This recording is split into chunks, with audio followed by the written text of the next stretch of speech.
Slimes. Slimes are one of the most iconic parts and are basically the mascot of the Dragon Quest franchise. So when you have the opportunity to be able to use these as party members, most people happily jump on it, and that's one of the great things about Dragon Quest monsters. Now, of course, given that there's so many different variants of slime, some are bound to be better than others. So today we're going to be ranking every single slime in Dragon Quest Monsters and Dragon Quest Monsters 2 Kobe and Tara's Adventure. I will be mostly basing this ranking off of factual information. However, it is still important to note that this is still subjective. After all, it's based off what I consider to be important for a slime to be good. As such, you are free to disagree with my opinion, as it is ultimately my opinion. So, before we start, make sure you subscribe if you're interested in Dragon Quest Monsters content, and let's hop right into the ranking. Number 26, the Wonder Egg, also known as the Rotten Egg. So, a few things to mention here. Up in the top right corner, you will see whether or not this one is exclusive to Dragon Quest Monsters 2, or if it appeared in the original game as well. The Rotten Egg is one of the few slimes that is actually really bad. Now, what is my justification for this? Well, first of all, the Rotten Egg stats suck. It's just not a good stat distribution. Now, that can be fixed by breeding. How about its selection of moves? Those all suck too. Hocus Pocus chance, come on, he can't do anything good. Now, how easy is it to get, though? That's even worse. The only way to get a Rotten Egg actually requires you to trade over a link cable. And considering the fact that it's 2025 and that nobody really owns Game Boys anymore, let alone finding somebody else who owns another Game Boy and another copy of Dragon Quest Monsters 2, and a link cable so you guys can breed, only for one of you to end up getting the Rotten Egg, kind of defeats the entire purpose. So what is the point of the Rotten Egg? Well, it can be used as a substitute for breeding some much stronger monsters higher up on this list. But that doesn't really mean anything, considering how you're never really going to see one. Number 25, the Spot Slime, also known as the Model Slime. The Model Slime has some pretty bad stats, mostly its MP, defense, and intelligence. Now, to be fair, you can learn pretty good skills using a Model Slime, and you encounter these guys pretty early on in most of these games. And it has good moves. Call Help is a really powerful physical attack, and Imitate can be really useful. But at the same time, it's meant to be an early monster, and so that's where it ends up on this list. Number 24, the Wing Slime. Wing Slime just has bad stats. That's the main reason. A lot of these lower guys are going to have bad stats and kind of bad skills. And the Wing Slime is basically the example of that. Stats are pretty bad, however, it has some pretty interesting skills such as Wind Slash, so it could have use if you're trying to get some wind skills on a monster you're breeding. Number 23, the Tree Slime. Similar to the Wing Slime, its stats are pretty bad. Now, its moves, it depends whether or not you think status moves are pretty useful, but the Tree Slime only has debuffing moves, which kind of limits its usefulness. This can be useful for breeding though, but at the same time, most of these guys can be used for breeding. Number 22, the Pearl Gel, also known as the Scallop Slime. Another Dragon Quest Monsters 2 exclusive. This one is pretty much the opposite of the Tree Slime. Not stat-wise. Stat-wise, it's also pretty bad. But its status moves are all based around buffing your party members rather than debuffing your enemy, which is, in my opinion, better use, so that's why it's higher up on this list. Number 21, the Slabbit. This guy looks stupid, that's fine, but he has a fairly unique selection of skills. Sidestep, Whistle, and Leg Sweep are all fairly interesting, and can be fun for creating some kind of gimmicky monster. At the same time, his stats are pretty mediocre. Number 20, the Babble, also known as the Bubble Slime.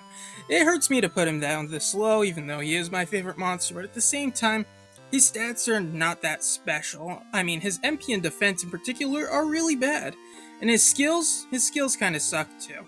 I mean, he's got Poison. Poison's always nice in my opinion, but really, he's not that good. Number 19, the Snaily, also known as the Shell Slime. Now, this guy's actually pretty good stat-wise, and most of these guys on the rest of the list will have some fairly better stats. So it comes to skills.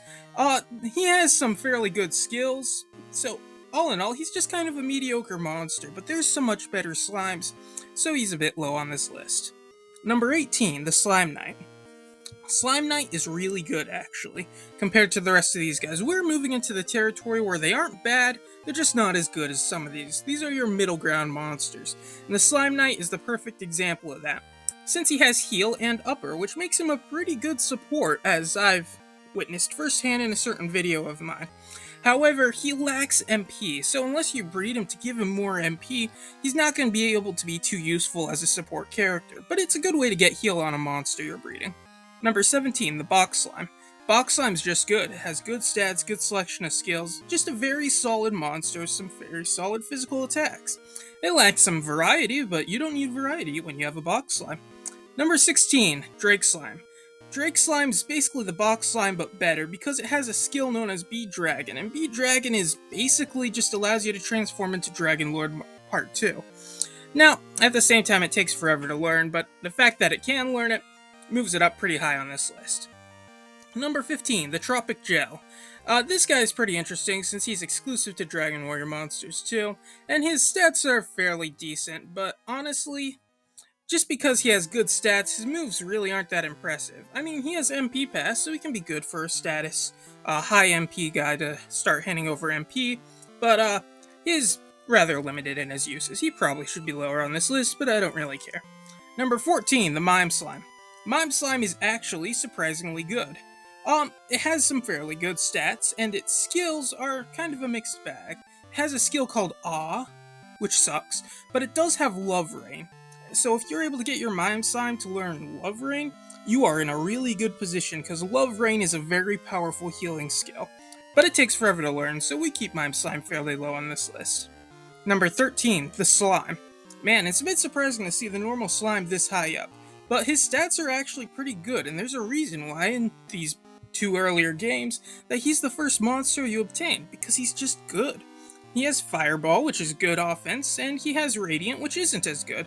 But however, if you're sticking with the slime and you continue to upgrade the slime and keep the slime around, he can learn Mega Magic, which is also known as Magic Burst.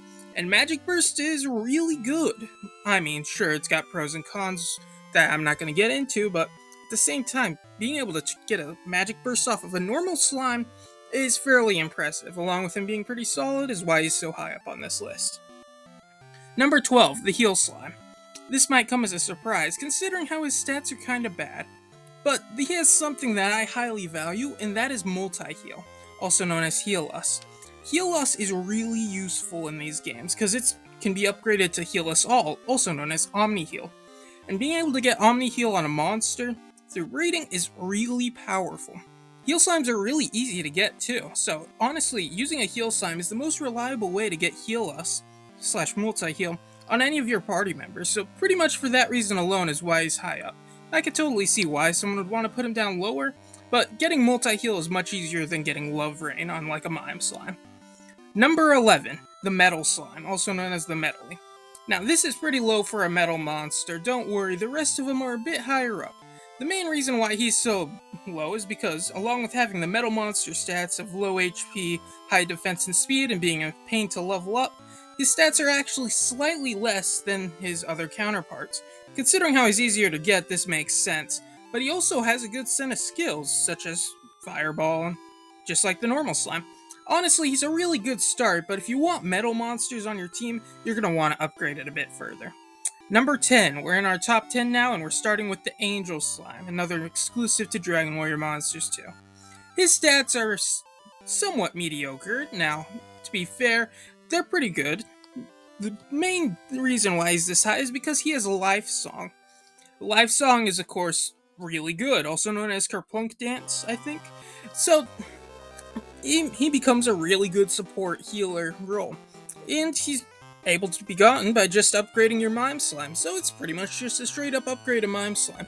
I mean, think about it, a healer with both Life Song and Love Rain is gonna be a pretty good member of your party, and considering that's how you get an Angel Slime, that's why he's number 10 on this list.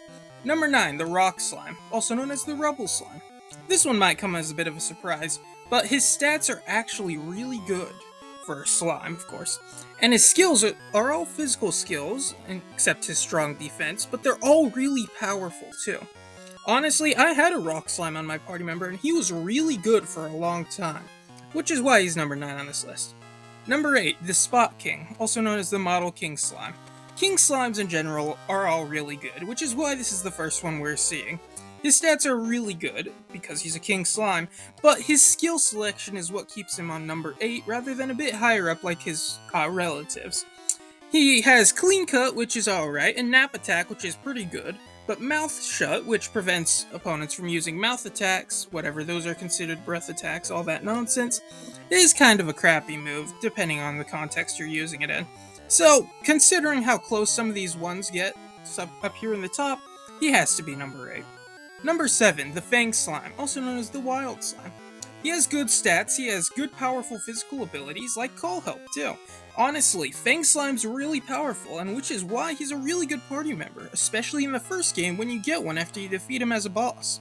The only thing he's really lacking is MP, but at the same time, breeding these powerful physical skills that you get for free off of him is always worth it. Number 6, King Slime, just the normal one, and one that was actually part of my very first playthrough of Dragon Quest Monsters that I ever did. The King Slime was my most powerful party member, which means I'm biased. Anyway, the King Slime has good stats, and he learns Vivify. He's a fairly reliable healer, requiring you to just breed normal slimes over and over again, so when you have access to that, there's no reason not to use a King Slime. It's just easy to obtain, and it's a reliable way to get Vivify, which is Zing. So there's really no downfall to this. His HP is also just really good. Number 5, the Slimeborg, also known as the Cyber Slime. This guy looks awesome, and he's really good. I was honestly surprised when I did this research to notice just how good his skills are. I mean, like lightning? He has really good use of lightning attacks, he's very powerful, his stats are actually really good, which makes sense considering he's a bit hard to get. But all in all, can you blame it? This guy is actually a very reliable member of the slime, and when it comes to normal slimes, this is going to be the best one, except for the other 4 guys on this list. Number 4, the Liquid Metal Slime. You may be able to guess what the top monsters on this list are, so let's start with the Liquid Metal Slime. Its stats are just better than a Metal Slime's, because it was bred more. Its skills are generally just upgraded versions too, such as Bang. Now, of course, it also has Sacrifice, Kamikaze, which isn't as good, but besides that, the Liquid Metal Slime's just an upgrade, so you can't really complain. Number 3, the Metal King Slime. Who would have thought? Its selection of skills is even better. It's higher up the breeding chain, so it has better stats than the Liquid Metal Slime. So what in the world could be better than a Metal King Slime? Well, anyone who's ever played the original Dragon Quest Monsters game and took the time to read the books in the library will know that number 2 is the Gold Slime, also known as the Gem Slime. Now, in the original Dragon Warrior Monsters game, this is the strongest slime.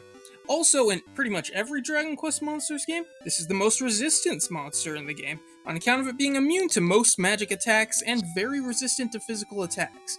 It just has the stats of a metal monster dialed up as high as they can go. It also has Wave of Relief, which is a really good way to remove status conditions, and Big Bango, which is an incredibly powerful physical attack. Honestly, anyone could make a claim that this should be the number 1 spot on the list. So what in the world is replacing this on number 1? Now, of course, that goes to a Dragon Warrior Monsters 2 exclusive monster. Number 1, the Grandpa Slime. Now, the Grandpa Slime might be a bit controversial, but it requires 2 gold slimes to get, so clearly it must be better, right? Its resistances are a bit lower, however, it comes with one big benefit. At the cost of losing these powerful metal slime stats and having rather average high stats, it gets HP. A lot of HP. It also has more intelligence, which makes it really good for learning powerful spells, such as all the spells the Gold Slime is supposed to learn. Now, the Gold Slime is able to learn all these skills, and the Grandpa Slime is able to take those skills and make them really useful. He also has some interesting skills as well, like Focus and Kerplunk, along with Informer, but Informer is only kind of decent. It also has just on average, it's better at everything, except when it comes to resistances to spells and status conditions. So really, I think it makes sense that the Grandpa Slime, on account of it being the hardest slime to get, besides the Rotten Egg, should be the number 1 slime on this list. And that is the end of this video, nice and short, just the way we like it here. If you are ever interested in more exclusively Dragon Quest Monsters content, feel free to subscribe to this channel. If you like the video, leave a comment, so let me know, what is your favorite slime, and how did it rank on this list? Depending on how well this video does, we might actually rank a few slimes in other games, or maybe some other monster families in the future. That all being said, I hope you have a nice day, and this has been Defeater of Souls.